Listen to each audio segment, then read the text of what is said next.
চলে এসেছি India versus ইংল্যান্ডের টি-20 ম্যাচের আপডেট নিয়ে, যেটা খেলা হয়েছিল রাজকোটে গতকাল 7টা PM।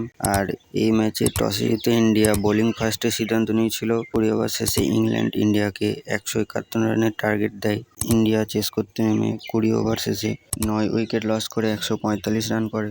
আর এই ম্যাচটা ইংল্যান্ড 26 রানে জিতে যায়। এই ম্যাচের প্লেয়ার অফ দ্য ম্যাচ হয় বরুণ চক্রবর্তী। ওভারঅল যদি দেখি তাহলে ইন্ডিয়ার হার্দিক পান্ডিয়া 35 বলে 40, অভিষেক শর্মা 14 বলে 24, তিলক বর্মা 14 বলে 18 আর বরুণ চক্রবর্তী অসাধারণ 4 ওভার করে মাত্র 24 রান দিয়ে 5টা উইকেট নিয়েছে। হার্দিক পান্ডিয়া 4 ওভার করে 33 রান দিয়ে 2 উইকেট। অক্ষর প্যাটেল 3 ওভার করে 19 রান দিয়ে 1টা উইকেট। ইংল্যান্ডে যদি আমরা দেখি, বেন ডাকেট 28 বলে 51, লিয়াম লিভিংস্টন 24 বলে 43, জস বাটলার 22 বলে 24। আর ইংল্যান্ডের বোলিং যদি দেখি, জিমি ওভারটন 4 ওভারে 24 রান দিয়ে 3টা উইকেট নিয়েছে। ব্রডন প্রেস 4 ওভারে 28 রান দিয়ে 2টো উইকেট নিয়েছে। জোফরা আর্চার 4 ওভারে 33 রান দিয়ে 2টো উইকেট নিয়েছে। আর এই সিরিজটা মোট 5টা ম্যাচ খেলা হবে, তার মধ্যে 3টে খেলা হয়ে গেছে আর 2টো ইন্ডিয়া জিতেছে, একটা ইংল্যান্ড জিতেছে। এটাই ছিল আজকের ক্রিকেট আপডেট। এরকম লেটেস্ট ভিডিও পাওয়ার জন্য ভিডিওতে একটা লাইক করে চ্যানেলটাকে সাবস্ক্রাইব করে রাখো।